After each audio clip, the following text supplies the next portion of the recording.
in my opinion, is the big problem in crypto, that everyone's so inward-looking and are building cool tech or cool equations or whatever, but mostly it's just crypto nerds building for crypto nerds. This is what the real world looks like. This is a real huge market for crypto with real opportunities to go beyond white papers and equations. I'm Rune Christensen, co-founder of MakerDAO. What brings you here to Istanbul this week? I'm here because Istanbul is really one of the top markets for stablecoins in the whole world. There's a lot of Tether users, there's a lot of crypto enthusiasm, partly driven by the inflation experienced by regular people here, which leads them to stablecoins. But I think also just there's like a lot of innovation, a lot of potential in the builders and the community here, which is super exciting and really cool to experience. Yeah, and what's the significance of gathering the global crypto community here in Turkey with founders, devs, VCs, and also the new projects all being present in the same place? Well, I would hope that it helps people from all corners of the world building crypto stuff think a little bit more about the users and what they can do to build stuff that the actual users in places like Turkey actually wants, which in my opinion is the big problem in crypto, that everyone's so inward looking and are building cool tech or cool equations or whatever, but mostly it's just crypto nerds building for crypto nerds. And in the end I think this is very hard. This has always been the hardest thing in crypto. But I do think that I've seen a lot of this this interaction and this diversity helping opening the eyes of the builders, right? Of like, this is what the real world looks like. This is a real huge market for crypto with real opportunities to go beyond white papers and equations. Absolutely, and in fact, Turkey reportedly has the highest levels of crypto adoption in the world. The estimates range from 25 to 52% of people owning crypto in Turkey. So how critical do you think Turkey is as a hub for crypto adoption worldwide? Yeah, so in Maker, our sort of global adoption and growth strategy is really based around this idea that there are some markets and jurisdictions that are these highly super valuable places to focus on because the right conditions are in place. You've got this desire to use crypto, the ability to actually figure it out at this super early stage, and then also the right regulatory framework. On a lot of those points, Turkey is at the absolute top. The one thing that I think Turkey is sort of missing to actually be literally the center of crypto is the regulatory aspect. But it's certainly like one of the key markets that, again, everyone should think about Turkey whenever they're writing a line of code. Maybe that's a little excessive, right? But you should think about your users when you build anything, and especially in crypto, because that's what's mostly being forgotten right now. And being here with Maker, this absolutely, we luckily now understand that this is the thing to focus on. And so I feel like we have really learned a lot. I've definitely learned a lot myself about what is it that, again, what does the real world look like? What is it that actually drives people to become crypto users? And what can we deliver them that's better, that they're interested in? You mentioned regulation there, and we're going to get to the regulation topic in just a moment. And before we get there, how do you think Turkey's crypto scene differs from perhaps the global landscape? So, well, obviously, the inflation makes it very different, right? So it's very, and you don't see this in many places, right? But you've got non-crypto people using crypto, possibly not even knowing that it's crypto at all, because of a very specific need, which is great. But on the other hand, ideally in the future, hopefully countries won't have collapsing currencies all the time. So that does also mean that we shouldn't get. The industry needs to think about the particular use case for hyperinflation, but also just more generally how to make crypto exciting and accessible. Really, no matter where you are, right? Because it does have benefits to offer to the whole world. especially so when there's hyperinflation, though. And in your time in Turkey so far, have you noticed perhaps a growing interest in DeFi? Yeah. So in fact, so as we were here, in Maker, some of the companies in the Maker ecosystem basically reported that it appears to be that Turkey is one of the biggest, user bases of what's called Spark protocol, which is one of our new products in Maker that is a part of the whole overhaul that Maker is doing exactly to try to transform itself to appeal to new users, right? So that's actually, that's really exciting because Spark protocol is more of like Spark protocol is a fork of Aave that is kind of the next generation of lending powered by the huge collateral and capital base of the DAI stablecoin. And the fact that there are also a lot of Turkish users, that actually is one of the top 3 sort of origin countries for users in the whole world. That also speaks really well about Turkey as a market and as a mature crypto ecosystem because it has sort of it's got a huge amount of regular people, but it's also, there's enough, infrastructure and enough knowledge that people get converted and go deeper down the rabbit hole when they get a taste and they realize there's something really exciting here, right? And so now, when we're here, the main thing we're telling people about that Maker is doing, right, that's gonna, again, we hope to make us stand out, is that our focus is really going to be delivering the yield. People already have Tether where it provides dollar stability, and that's what I have so many reporters here, like local reporters, tell me, like, how are you going to compete in Turkey as a stablecoin? But people love Tether, like, that's what people want. And you actually can't, because a currency is just about network effect, right? So you use a currency if you already, if there's already others using it. So what we want to do is show, like, look, you can do so much more with this technology, including yield farming, right? Which is really our big sort of killer use case that we are introducing to Maker.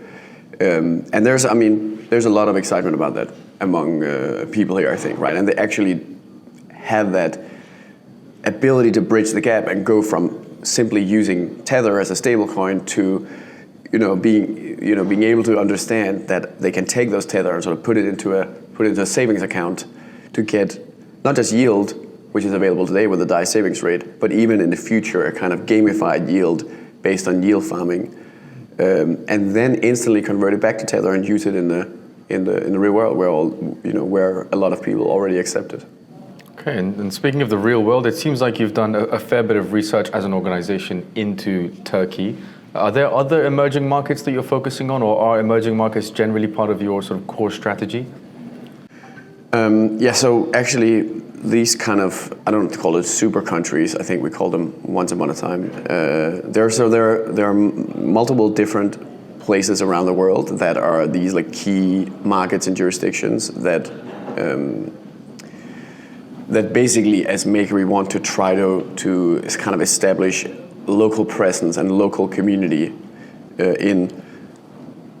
And so actually the number one thing that really matters for this is regulation, ultimately. And that is because, so today the DAI stablecoin is at $5.3 billion, right? And so I think about 80% of that is backed by real world assets. In particular, there's a lot of treasuries and government bonds. And that type of exposure to basically legal structures and assets that derive the value from legal recourse.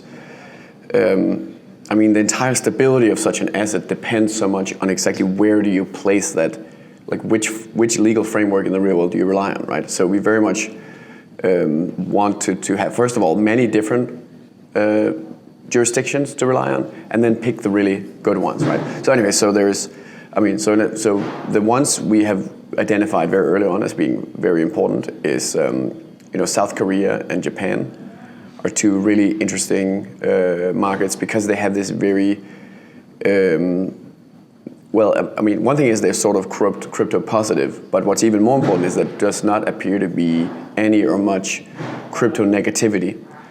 And another place like this is, well, Switzerland, and then also Brazil apparently is a place to look into, which actually we haven't really. I mean, I was actually surprised to find out about this, and sort of felt a little stupid about it because it has been flying under the radar for me for so long. But Brazil is a huge market, and apparently it's approaching like Turkey levels of adoption.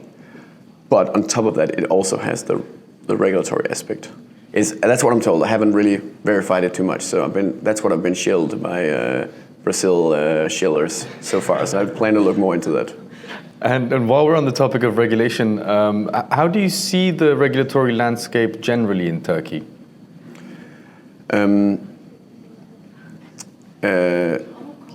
Basically,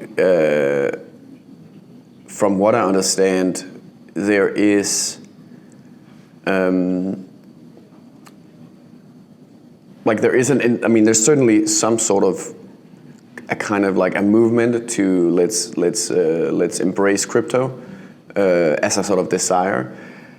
In practice, I don't think anything's really happening, and earlier efforts, I think there may have been efforts at one point that have kind of stalled because of basically greater priorities.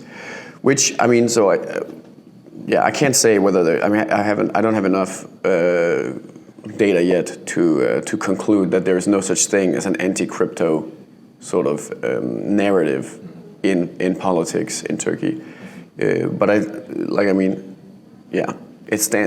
seems to me like Turkey is this classic case of like the real world where people have to be realistic and not be like Luddites about new technology because they like in America and in Europe where the bureaucrats and the elite just think that they're going to be rich forever, so they can reject opportunities and new technology, right? I mean, places like Turkey tend to be more like, see emerging tech as an opportunity and understand that you gotta stay ahead and stay current if you want to improve improve the conditions of your people. Mm-hmm. Absolutely. And comparing, for example, Turkey's regulatory landscape to countries that have spent a bit more time dealing with adopting crypto into the everyday lives, what changes do you anticipate within the Turkish regulatory landscape?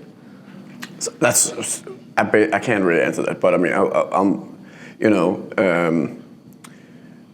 this is more generally, but I would like what I think that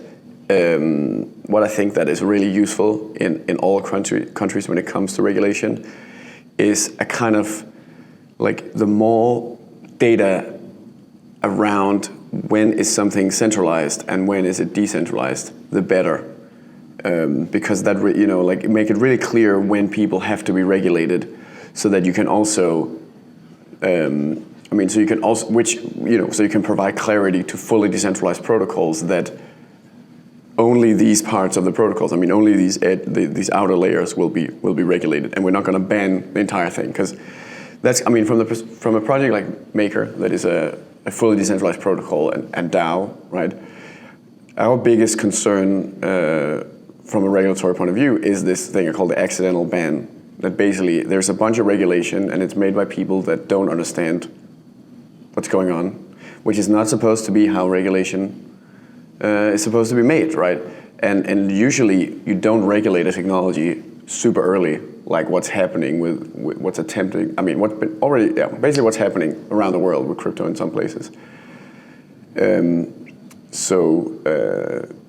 That's what I think every country should strive to avoid, while at the same time, like, absolutely focus on shutting down the scams and all these like bad use cases. What I unfortunately see often is what happens is like some thrown together badly made regulations end up making the market like a bad bet and sort of a low priority for legitimate projects that can deliver real value, like Maker, which is looking to deploy capital into real economies and small business and all these things. But we're not going to do that in a place that screws up the crypto regulation and makes us feel uncertain around, like the stability of actually interacting as a crypto project. And then on top of that, often this stuff doesn't actually stop the scams. So you still have all the scams going wild, and you basically just shut off the benefits and didn't even deal with the risks at all. Yeah, so that's really, I think most countries would benefit from focusing more on this because what's going to happen is the countries that do figure it out and get all the right conditions in place, it is strongly my belief that they will see, this outperforming economic growth from that, right, and sort of a result. And it's going to finally force everyone else, all the stragglers, to then, reevaluate what they did wrong to miss out on that benefit. But actually, you'll never really be able to catch up, right? There's going to be these new, like a crypto valleys, right? Crypto Silicon Valley, sort of hub, economic and financial centers around the world. And once that network effect builds up in countries with the right economy, the right legal structure, that's gonna be a huge asset forever or for a very long time. So it's a huge price that's available right now, as no one has really, definitely no one has been able to claim it and be the first one yet. Need funding for your blockchain idea? The Stellar Community Fund is funding projects with up to $100,000 in XLM per project to build on the Stellar network. To get started, head over to communityfund.stellar.org and make a submission. And I have a slightly speculative question for you now. Context is that Turkey ranks 4th by trading volume and 12th on the overall crypto adoption index. But when it comes to regulatory conditions, tax friendliness, and economic factors, it's almost last. So assuming in the not so distant future that the Turkish economy recovers, the lira stabilizes, and there's a lot more optimism in the economy, do you think that's good for crypto adoption in a place like Turkey, or would it perhaps reduce it? Yeah, that's an interesting question, right? Because obviously the inflation thing is a huge factor in sort of kickstarting crypto and Tether adoption amongst regular people. But actually, I would say based on my experience that there is a lot of actual DeFi users. There is this potential and capacity to convert from kind of casual stablecoin user to go a bit deeper and take advantage of some even bigger opportunities that exist in crypto. I think it could be that we will end. I'm just, I'll explain my most hopeful, optimistic scenario, right? That you've got all these people that are using Tether today to escape inflation. Then when the economy stabilizes, now suddenly they got that sort of headroom to be able to look at what can I do to further optimize my finances, right? And that's when, projects like Maker will be ready with our new offerings that tap into this deeper potential of crypto, including with our with yield farming, with sub-DAOs, right, which is basically this mechanism where we take the functional DAO structure of Maker and we split it up into these smaller, more specialized sub-DAOs, we call them, that each focus on different aspects of what a large DeFi ecosystem like Maker needs to be capable of, and also has opportunities to generate value from. And then those sub-DAOs have their own tokens, and those tokens are then delivered as a native yield to DAI users that are willing to basically take that risk and choose to get a yield in a more volatile asset rather than just a simple cash savings rate like what we offer today with the DAI savings rate at 5%. Again, I think there is a lot of enthusiasm and sort of an understanding of this amongst a lot of people here that actually is a lot. It's not always that like there are definitely markets out there that have a much harder time making that jump. And actually, I think one of the problems is the language barrier. Everything's got to be in English as soon as you do anything more advanced than Tether, pretty much, right? Which is actually terrible. I mean, that's really stupid, and the industry should change that. And we aim to change that in Maker. In fact, the next huge thing that's coming in Maker in the short run is a complete rebrand of the project, right? Which is all about just like changing the feel of the project from this very insular, deep crypto sort of entrenched thing into something that is actually all about let's meet the next generation of users where they are and provide them simple benefits that they want and that are possible to understand with the most kind of cutting edge. And I mean, the reality is this kind of use case is extremely, it's absolutely cutting edge, crazy crypto for a normal person, right? And I'm talking about yield farming, right? Which to a crypto person, the whatever people at this event that are coming from all over the world, yield farming is like, oh yeah, that's so simple. I know everything about it, right? But for a normal person, that is like crazy. It's a mind-blowing thing. They've never seen anything like it. It should be possible though, with some effort, to explain that in their native language with simple terminology that doesn't go deep into the tech and equations and all kinds of stuff nobody cares about. But in our case, in Maker, what we need to reinforce is the fact that Maker does have something that normal people can understand, which is track record, right? Stability, scale, and that's something you need to communicate, that crypto isn't all a bunch of Ponzi's and scams and so on. There is actual real value, right? There's real facts on the ground of things that many of the early large crypto projects have done. And now this stuff is ready. We're at a point where it should be possible to kind of bring that out to a broader market, right? To people like Turkish citizens that already got their taste with Tether and stablecoins during the high inflation era, and then now in the future stabilized and prosperous economy of Turkey will be looking at these better, new and better opportunities. And I totally hope that it will be one of the first places to absolutely embrace crypto and DAOs and use DAOs to reshape their economy and get ahead of the rest of the world. And that's totally how we designed our system, right? So the sub-DAOs are designed around the ability for people to sort of permissionlessly harness, in a sense, the attention and the governance focus of the entire Maker ecosystem, right? So what's likely going to happen is one of the sub-DAOs will be like the Turkey sub-DAO. You'll have a lot of, the entire Turkish community will focus sort of on a single sub-DAO. Everything will be available in Turkish, right? The language will be there. The kind of the specifics that matter to people in Turkey will be in place. And then it will develop enough knowledge and capability to even do things like directly invest in the Turkish economy and in small businesses, possibly in a way that is even more capable and sort of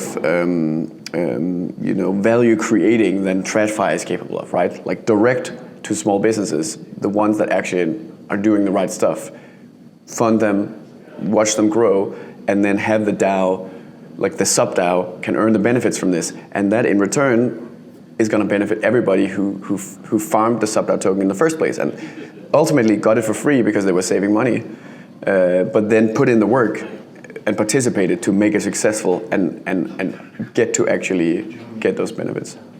Fascinating. I'm really curious to see how that develops. Perhaps on a slightly more personal and curious note, you mentioned the rebranding there. And then you mentioned sometimes the difficulty that projects have of explaining the complexities to everyday people who actually we need in the space to become users. So was that difficulty of explaining complexity part of the reason why you decided to rebrand in the first place? Yeah, absolutely. I mean, look, and this is why I'm getting almost tired of harping on this all the time to everyone I'm meeting crypto. But what's the point if no one's using it, you know? I mean, this is the classic story that everyone tells all the time of like first-time founders, second-time founders, right? Like sort of young, passionate people that are out there to do something and do a startup or do crypto or whatever. They're all about product and tech and equations and science or something, right? And that's all cool, but it's not real, unless you get people to use it. So you need to think the other way around. You need to think about how do we get people, how do we act, like what can we deliver to people that they care about? And then if we can figure that out, now let's see what kind of cool features and cool backend and equations and whatever we can get into it without impacting, the thing that makes it matter in the first place, which is the user experience and getting those users in the first place, right? So Maker is absolutely a classic case of a project that got this very wrong early on, right? So Maker was like completely built and they will come, all about equations and libertarianism and all that stuff. But we did fundamentally at the core of and the project is 8 years old, right? But so we did at the absolute core of the project from the beginning sort of focus it on this idea that we want to use blockchain to create real value in the real world. We just thought that meant build it and they will come. And we were lucky with Maker that it happened to be true in the case of Maker because there was nothing else. So when there's absolutely nothing else, it is true that if you build something, you will get a user base. And so Maker got that because we were lucky. But we've reached the limits of that because everybody who's into crypto and into the tech and into the equations and all this stuff, they're in crypto now, right? And so if we want to go beyond that, we got to make something that actually, again, makes sense and is actually relevant in the real world. Or we have no right to exist as an industry, right? So that is absolutely the fundamental core of the entire overhaul of Maker that is called the Endgame, which aims to basically sort of finally fixing all these things and getting Maker sort of done in a sense, right? So that it can simply just operate like a DAO is supposed to do, all by itself, right? And the rebrand is just one piece of this. The key thing is the whole thing end to end, it's all gotta be aligned around this goal it's gotta make sense. It's gotta deliver value to real people. And then sort of the back end of that has to be all the good stuff of crypto, right? Resilience, transparency, fairness, robustness, all of these things have to sit there kind of on the back end and be delivered as value to the user without in any way making the user feel like they're getting blockchain rammed down their throat, because nobody wants that. I absolutely agree with you. And you mentioned Endgame. That was actually my next question for you. Can you briefly explain what it is and give us a bit of an update on that? Yeah, basic gist of it is that Endgame is, so you could say that actually that Endgame is the culmination of the data that we have gathered in the Maker community over the last 8 years of our existence that shows that the original approach of just building it and then it's going to be a huge success isn't enough, right? It's great to have a product, but actually what really matters is distribution, and then also kind of the other big part of it is the entire human aspect of the product, because a stablecoin requires a lot of code. Well, a decentralized stablecoin like Maker requires a lot of code, sure, but it requires even more human organization, humans involved in governance, in stabilizing, in making all sorts of providing all sorts of data that are inputs to key decisions that ultimately protect, at this point, $5 billion of people's personal savings, and in the future maybe a lot more than that. So all of these things, they gotta really work, and they need to work in very extreme edge cases and very adversarial scenarios, just like you think about smart contracts, right? That it's not enough they just run. You have to make sure they can't get easily hacked by North Korea as well, right? And the same thing is actually true for the human aspect, for the governance. And then I guess finally, and in some sense most importantly, this also has to be true for how the project grows. You can't allow it to stagnate and become inward looking. If crypto is very much all or nothing in so many aspects, right? You've got to be growing, and if you're not growing, you should not be complacent. So tying all these things together. That's the end game, which is, well, there's a lot of moving parts to that. It's like, it's definitely like the biggest, most complex, most sort of just, I don't know what to call it, end-to-end change we've ever seen in the entire industry. And it's especially unique in the sense that this is the oldest and most conservative and largest and most profitable and most widely used, real decentralized project, which is basically kind of like, it's by many people, the current state of Maker is considered kind of like a dinosaur in the space, right? And now we are going to like really outpace everyone on all the frontiers of innovation, and especially on adoption, user experience, branding, marketing, communication, kind of reaching the user. But it's going to be, it's a long process to get all this done, obviously. But the first step is, as I already mentioned, the rebrand. Because, a big reason, one thing is the current brand of Maker and DAO was totally arbitrary, right? Which all the OG crypto brands, I think, were. And also, was really important to point out that MKR and DAO as tokens and as like names are not going away, right? So that's sticking around, and nothing is changing to people that simply, if you use DAO and you're happy about it and you don't want anyone messing with your business, nothing's gonna change, and you won't even notice what's happening with all this Endgame stuff and the rebrand and all that. But the sort of the project as a whole, the kind of the look and feel of the ecosystem will rebrand, and MKR and DAO will become a kind of a legacy offering, a legacy product, effectively in this broader ecosystem. And then there will also be upgraded versions. So there will be this upgraded DAO and upgraded MKR which is users can choose to upgrade to. And if they don't want to, they don't have to. And if they do it, they can also easily go back. It's effectively actually the same tokens, just in a different kind of wrapper, in a sense. But then these new tokens that have the new brand and like this, and which is crucially, the absolutely most crucial part of this is that, again, it's unified.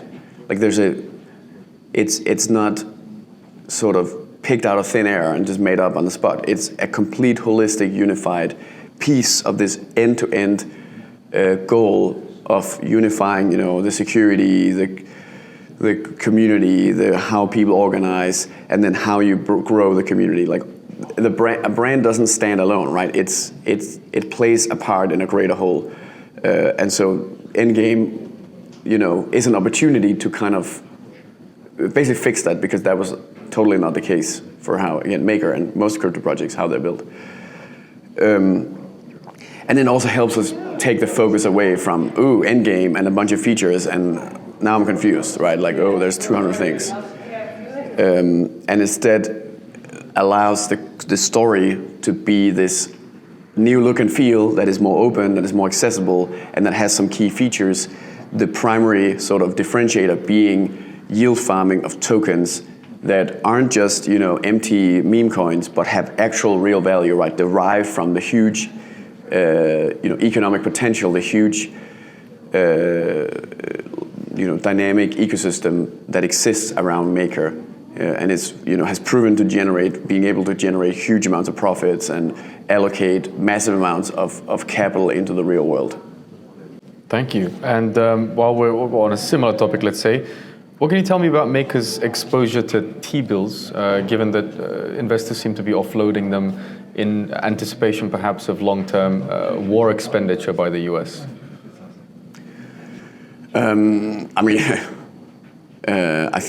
I feel like this is a little bit, this type of like thinking is a little bit similar to the question of like, what happens if the dollar collapses or stops being the world reserve currency? And so basically from my perspective, the crucial thing is, it could absolutely be the case that one day, T-bills stop being the safest store of value, and the dollar stops being the world's reserve currency, or all sorts of other things could happen. Today that is absolutely not the case. So yeah, T-bills are more risky or something, but absolutely everything else on the planet is even worse, right? So there's no alternative. However, a DAO, especially a so-called endgame DAO, right? I mean, a DAO that is sort of set up to fully perpetuate itself, stay resilient, and keep growing and stay relevant forever, needs to be able to be capable of reacting to that, right? Which means being able to sort of kind of describe what exactly does this mean, and then monitor and detect, are we seeing a real move away from the US economic system, and then have some kind of plan of action, right? Like, let's diversify to other currencies or other assets or something, right? And maybe even, in the case of, let's say, hyperinflation of the dollar, which I really don't think is going to happen, but if it happened, there needs to be a mechanism to deal with even something like that, because the core fundamental mechanisms and processes and sort of functionality available to a huge DAO like Maker that acts as core infrastructure. It has to be very stable, basically, right? It has to be very reliable, as in you can't do all sorts of new things or change things on the fly. You gotta be sort of clear about all the things the system needs to be able to do needs to be built in from the start. So there is no such thing as let's build some new crazy pivot to something that nobody expects, because you don't want your currency to, you don't want a thing that keeps your personal savings constantly making crazy bets, right, and changing all the time. You want that to be absolutely stable and pre-planned and figured out as much as humanly possible. So Endgame signifies we need to put a lot of thought now into all of these hypothetical and possible futures, and have really, really good answers to how to deal with all of them. Which always fundamentally in a DAO, this is what I strongly believe after all these years, right? It's all about data, right? You've got to have that data transparent, public, and structured, so that that's how you can have knowledge and capability and sort of competence in a decentralized setting. Ether.fi is a non-custodial liquid staking protocol focused on providing the most secure path to maximizing rewards in the Ethereum staking ecosystem. Your ETH can be staked and then restaked to earn you the best rewards, all while maintaining composability for DeFi applications. Not your keys, not your coins. Yes, absolutely agree with that. And given you mentioned stablecoins and stability, so we'll stay there for a very brief moment. Given the competition from other DeFi native stablecoins like Curve USD and GHO, perhaps, how does MakerDAO differentiate itself? So obviously we're the first and the biggest and the most proven and Lindy and all that, right? That's what really matters ultimately. I'm rooting big time for all the new stablecoins, all the new decentralized stablecoins. I think that's super amazing. I wouldn't really, technically they're competing with the DAI stablecoin, but at this point it's clear that it's not possible for some new stablecoin to just copy whatever DAI is doing and then have any chance at actually competing with it, because the number one feature is stability and track record and all that. That's the nature of currency and of money. So if a new stablecoin comes out and manages to build up a huge user base and get a lot of growth, that's going to be because they're adding something completely new to the mix, right? And that would be totally amazing for the whole industry, right? And Maker would, graciously learn from that, right? And flatter it by, try to adopt whatever innovation that they have. But maybe that's never going to happen. So what we are even more focused on is kind of the situation we are in, where we are the underdog as Maker against the behemoth of something like Tether, right? Which has another order of magnitude more stability and network effect, and is the thing that everyone cares about in Turkey, for instance, right?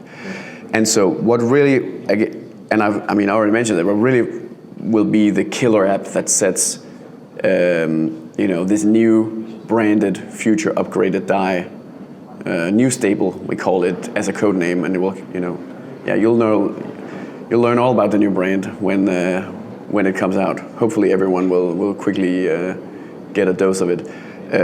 But when it comes, so basically what's going to really set that apart is the native yield farming, right? One thing is the cash yield, and that exists today with the DAI savings rate, and we are the complete leader in that, right? And no one's really offering something similar yet, but there's no reason why they couldn't. And there's a lot of people trying with various types of RWA products. Of course, we're delivering it in a more trustworthy, sort of established format, and that's a really cool mix, right, of like stability and trust, and then also extremely efficient yield, right? But it's not enough, because basically we got to have something that really sets it apart, and that's going to be the sub-DAO yield farming, right? That is something you truly can only deliver through an actual decentralized stablecoin, an actual DAO. The whole point that makes sub-DAO yield farming possible is this capacity to do true decentralized governance, right? So we're talking about like the real value, the magic of blockchain, actually, right? Like sort of the old school, but with Bitcoin idealism that add some Bitcoin or whatever, add some blockchain and everything gets better. Well, we learned quickly that's not really the case in almost every single case, but this is a case where this is absolutely true. You can only do this with true decentralization. And we have some, amazing, results already at this stage, right? So we've got obviously Spark DAO, right? They're kind of the first and most prominent sub-DAO to be, which already has its protocol, the Spark protocol, that is a fork of Aave, which is sort of built to basically replace the legacy vault engine of Maker to offer, next generation stablecoin borrowing, built on top of all the core cutting edge features of Aave, but hooked up to the massive scale of Maker and the DAI stablecoin, so Spark Protocol recently crossed 1 billion in TVL, and hasn't even launched yet. Spark it's going to be a long time before Spark even launches. But when it launches, it'll already hit the ground running with a huge protocol with like some of the largest user bases in the whole industry, and we've got so many different. And this is what's so cool about sub-DAOs, right? Is we've got so many different things to focus on, right? All right, maybe you're not into cutting-edge DeFi and deep crypto leverage and all this like OG stuff. So then there is Sakura DAO, which is this experiment in kind of tapping into what we saw with NFTs and community building and sort of the social aspect of crypto, and then especially gaming, which, well, I personally definitely think is gonna, once someone figures it out, which hasn't happened yet, but it will happen, and it's gonna really like redefine the whole landscape, because the gaming element, the sort of the metaverse, even though at this point that name kind of sucks, but like the metaverse concept is going to give a sort of physical form to what's currently these abstract and very unrelatable DAOs, right? They will suddenly be a lot more real when you do have these interconnected gaming worlds. And if that's the kind of stuff you're into, well, then there's a sub-DAO for that, right? So that can be the thing you can farm then. You can get that totally for free, but only if you use the new stablecoin from Maker, right? And then finally, there's the whole RWA aspect, which is Maker is, the complete global leader in this, right? We're the only ones that have cracked the code on bringing RWA to the market at scale. And it's such a huge part of what we do. Is there's so much complexity, so much like legal innovation required, and complexity and decisions, and which are like very specific, right, to that particular area. And today, all of this stuff, you have sort of all the way out, the gaming stuff, right, is mashed together with the super complex and specific legal stuff, all in one monolithic sort of like single-threaded decision-making process, right, where everyone has to look at all these things and have an opinion about it. That's in theory how it's supposed to work. or at least, well, actually, that's not necessarily how it's supposed to work, but that is a feeling people get, right? So they sort of turn off like way too much information, right? So the potential of Maker today is extremely inhibited by like all the complexity, everything being meshed together. And you know, with SubDAOs, we're gonna separate all that out. If you want to do gaming and, you know, cutting edge art and culture and whatever powered by crypto, you're not gonna have to worry about boring legal stuff you don't care about. On the other hand, if you want to like, you know, overhaul the financial system and interact with all the big banks and like get a seat at the table in re-architecting global finance, there's a SubDAO for that, right? You can farm that for free just by saving money in what anyway is a better store value than, I don't know, your own inflating local currency or some corrupt bank or whatever with a crappy online banking experience, right? So we really, you know, like if we can do this right, if we can communicate this correctly and actually get it out to people and get over the hurdle of, despite what I just said of yield farming not being too complicated to a regular crypto person, it gets crazy complicated quickly to a normal person, right? And we have this problem of a lot of people associate yield farming with scams and everything crashes and so on, right? We have to get over that hurdle of, look, yeah, mostly it was scams. Some of it does work, right? And we are now connecting the other thing that works, which is Maker and stablecoins and functional governance and real profits. We're connecting that to this, you know, exciting innovation of yield farming and community emergence that it makes possible. And we're, you know, we're gamifying savings, right? We are offering something completely new where personal finance and saving money, you know, isn't just about doing math and doing spreadsheets and boring and feels like work. It should be fun. It should be a question of like, what are your values, right? What do you believe in? Not, do you want to get 4.whatever% on some boring listing or whatever on something else, and you know, you feel like you have to do it, but you don't. If you could avoid it, you wouldn't even want to do it, right? I'd like to move on to some of the criticism regarding large allocations of Maker to governance delegates. Is this something you plan on addressing specifically, either publicly or elsewhere? So the whole question of how to basically, you know, run the core, like the fundamental core of governance security, which is this question of like, how are proposals actually, you know, created and like made available to, you know, like put in a, like, you know, you essentially write code that can cause a change of state in the system, right? And then you either reject it or you potentially trigger that state change. And now you have like arbitrary code changing $1 billion system. You know, that process of triggering this proposal, as it's called, but which is at this point is not really the wrong way to think of it as a proposal. It's really something like, you know, it's like root access or something where you're making an operation on a huge complex system. So that's triggered through voting, right? That's triggered through like on-chain voting today with the MKR token. And so the problem is, well, first of all this stuff I just said, I mean, you know, that is, most people, they're gonna tune off when they hear like the first few words of that, right? So what we see in every DAO today, right, is just massive voter apathy, because how can you even learn about this stuff? And why should you? Because it just sounds like a bunch of work, and what's the upside? There's no upside to it, right? So naturally what happens is the people who are most deeply kind of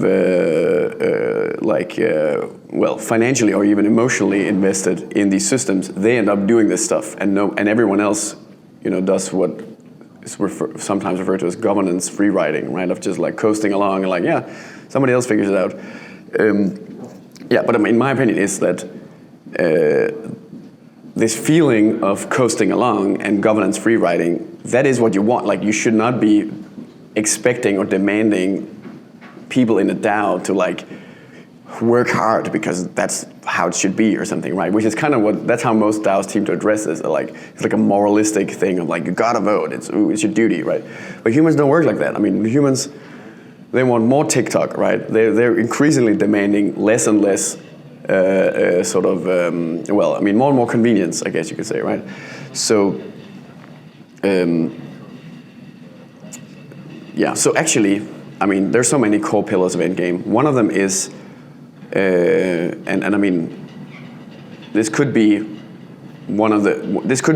you could say this is the core pillar, or at least an absolute core pillar of this entire thing of like re-architecting, restructuring, and then streamlining everything end to end around these goals of security, community, organization, and then growth and accessibility. Like a core piece of that is the question of how do you change the state of the code of the system, right? How do you allocate this physical power essentially to cause changes to this system? So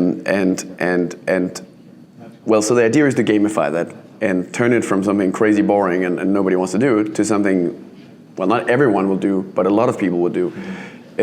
Which requires two things, right? The first is you gotta give an incentive. It's gotta be easy. It's gotta be,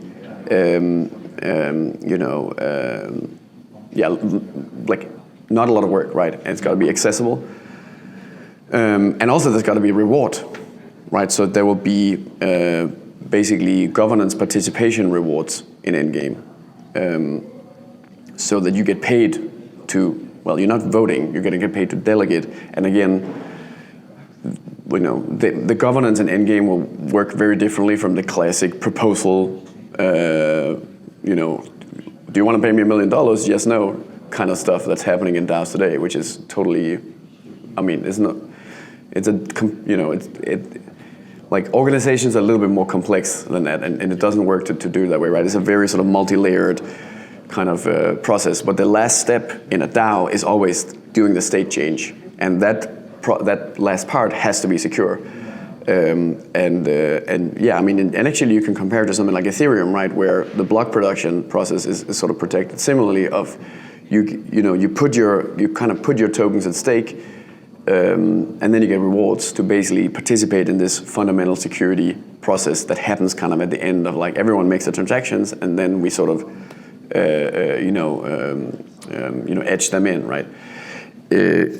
So basically that's coming, but it is one of the last, or if not the last, in the very last phases of Endgame. And the reason is, once you gamify governance and you let everyone and you pay rewards, you make it really, really accessible, easy, and incentivized, you gotta really, really, really lock down what is even possible to do with governance, right? And this is a core goal of Endgame, is to is famous ungovernance ideal, right? Of you want to remove as much possibility for governance,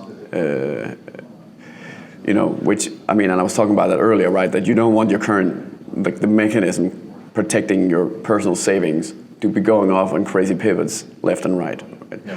But that's totally what's going to happen if you just, do a very naive governance participation reward and like, oh yeah, we're paying you to vote, go vote, and then people will vote on random things left and right. So you got to really like lock that down significantly, and that the locking down of the governance process fundamentally ties into this end-to-end streamlining of like how the whole thing works, how everything ties together from all the way out from the brand to like the fundamental, highly data-rich processes of governance, data gathering and decision making, and finally execution, how all of that works. Hopefully in a way that's going to revolutionize the space through all the innovation we're bringing to the table. Yeah, and we will be following along with that. So for the audience, where can they follow the developments and where can they stay up to date? Best place is the MakerDAO Twitter or X account, which is at MakerDAO. And then there's the website, MakerDAO.com. Basically right now we're in this in-between phase where we are still waiting for the new brand. So it's really going to be when the new brand comes out. I mean, that's what people should be watching for. When that comes out, access to information, access to updates, and the beginning of this streamlining process will really begin, and it will be hopefully, 10 times easier to follow along. And today, really, the best place to go is simply just follow on Twitter and on the website. We'll be there. Thank you very, very much for your time. I really appreciate your thoughts and your insights.